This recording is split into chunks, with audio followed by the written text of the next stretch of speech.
Antara paparan menarik dalam edisi Buletin Selatan 8 Mei 2015. Sultan Ibrahim titah rang undang-undang LPHJ dikaji semula. Sultan Johor titah pelaksanaan GST harus sentiasa dikaji. Kerajaan Negeri anjur suka muafakat Johor 2015. Bayi meninggal terjerut kain buayan. Dan akhir sekali, CCTV di semua lebuh raya perlu dianalisa setiap hari. Assalamualaikum dan salam sejahtera.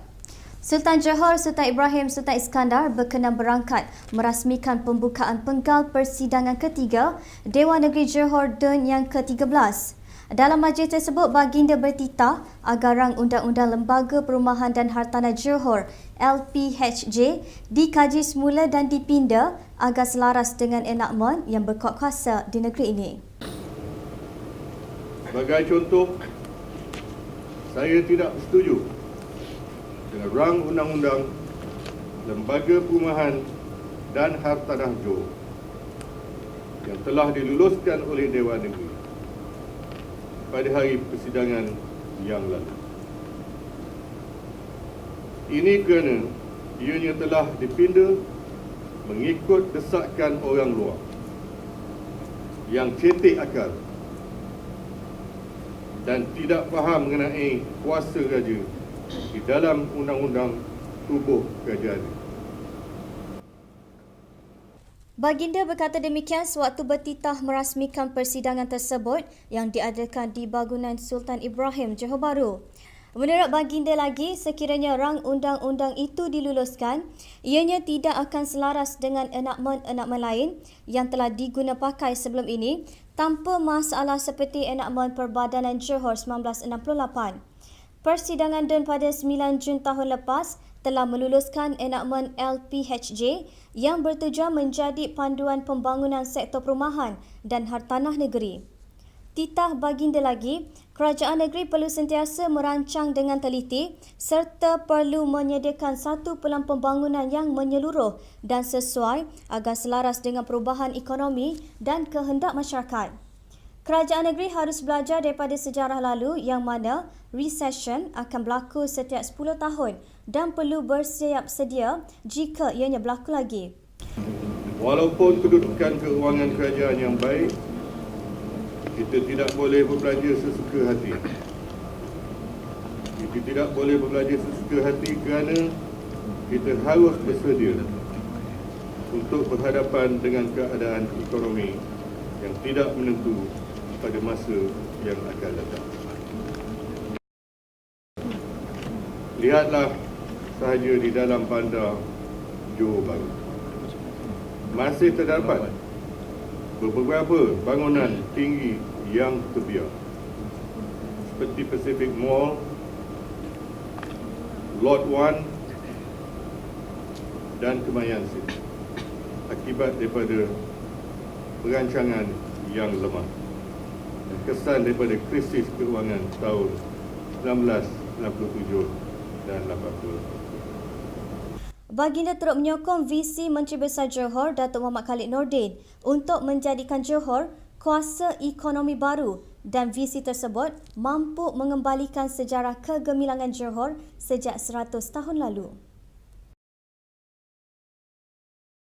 Sementara itu, Sultan Ibrahim turut mengingatkan kerajaan negeri haruslah bijak dalam menguruskan sektor pembangunan hartanah untuk mengimbangi permintaan dan penawaran. Menurut baginda lagi, pelabur dan pemaju hartanah pastinya akan menjalankan kajian yang mendalam sebelum merancang sesuatu pembangunan dan mereka amat sensitif dengan dasar atau prosedur kerajaan yang sering berubah dan tidak konsisten. Oleh itu, suka saya ingatkan kerajaan supaya lebih berhati-hati sebelum menetapkan sesuatu dasar atau peraturan dan setiap keputusan yang telah dibuat mestilah dimaklumkan kepada umum dengan segera supaya tidak timbul keliruan atau salah faham yang akan merosakkan pasaran hartanah. Kerajaan juga haruslah berbincang dan mendapatkan pandangan daripada Persatuan Pemaju Hartanah yang terlibat dengan dasar yang akan dikuatkuasakan supaya kepentingan semua pihak akan dijaga. Negeri Johor telah menjadi satu tempat pelaburan hartanah yang utama di Malaysia kerana kedudukan yang strategik, justru memerlukan dasar pelaburan dan pembangunan yang konsisten dan mesra pelabur untuk mengekalkan kepercayaan pelabur. Baginda turut memberi penekanan terhadap pelaksanaan projek-projek infrastruktur asas yang menjadi pemangkin kepada pelaburan hartanah seperti projek kereta api laju Johor Bahru Kuala Lumpur dan Rapid Transit System ke Singapura. Dalam pada itu, baginda mencadangkan kerajaan negeri agar memperbanyakkan lagi skim rumah sewa beli untuk membantu golongan pendapatan rendah memiliki rumah. Di samping permintaan daripada pembeli tempatan, kita juga mengharapkan permintaan daripada pembeli warga asing untuk membantu pertumbuhan sektor hartanah negeri kita. Oleh itu, kerajaan harus segera mewujudkan dasar bagi zon antarabangsa untuk mengancakkan pelaburan asing dan bagi mengimbangi harga rumah untuk penduduk tempatan. Titah baginda lagi, kerajaan negeri mestilah bertindak tegas terhadap pemaju perumahan yang mengelak dari membina rumah kos rendah atau sederhana rendah sebagaimana yang telah ditetapkan.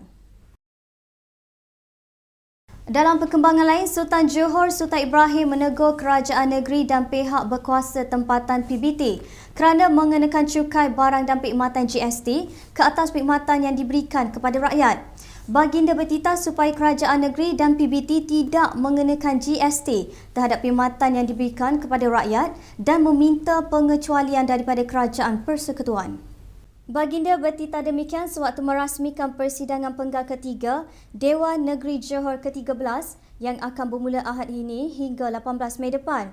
Baginda bertitah adalah tidak masuk akal untuk mengenakan GST ke atas perkhidmatan sedemikian, memandangkan perkhidmatan kerajaan adalah tanggungjawab asas kepada rakyat dan tidak wajar ia menjadi beban kepada rakyat. Titah baginda, pelaksanaan GST yang bermula sebulan lepas juga harus sentiasa diteliti dan dikaji mengikut kesesuaian keadaan. Mengenai pelaksanaannya, baginda bertitah kajian mendalam telah pun dibuat oleh Kerajaan Persekutuan sebelum sistem percukaian itu diluluskan demi kepentingan kerajaan dan juga rakyat. Turut berangkat ke majlis perasmian ialah Tunku Panglima Johor, Tunku Abdul Rahman Sultan Ibrahim. Untuk paparan berita selanjutnya, kita kembali lagi selepas ini. Penggunaan baja Real Strong dimulakan pada awal pembangunan sehingga sekarang. Saya menggunakan baja Real Strong selama 3 tahun. Penghasilan yang tinggi, hasilnya bertambah baik. Pilihlah baja biokimia Real Strong hari ini. Kembali semula. Kerajaan Johor akan menganjurkan Sukan Muafakat Johor SMJ 2015 sebagai usaha menggalakkan rakyat pelbagai kaum melibatkan diri dalam bidang sukan. Pengerusi Jawatankuasa Belia dan Sukan Johor, Datuk Zulkarnain Khamisan berkata, sukan berkenaan merupakan penjelmaan baharu daripada program Karnival Sukan Jawatankuasa Penyelarasan Mukim-Mukim JPMM yang dianjurkan sebelum ini. Menurut beliau, SMJ 2015 peringkat Dewan Undangan Negeri DUN akan diadakan di setiap DUN pada bulan ini, manakala di peringkat negeri pada bulan depan dengan penglibatan seramai 2,016 orang belia. SMJ 2015 peringkat negeri hanya melibatkan pasukan terbaik melalui pertandingan SMJ di peringkat DUN. Beliau berkata penganjuran sukan menerusi Majlis Sukan Negeri Johor itu akan mempertandingkan 4 acara iaitu sepak takraw, futsal, bola jaring dan bola keranjang dengan johan keseluruhan menawarkan hadiah wang tunai RM3,000 dan piala pusingan. SMJ 2015 merupakan acara tahunan negeri ini yang diberikan nafas baharu oleh Menteri Besar Johor Datuk Muhammad Khalid Nordin.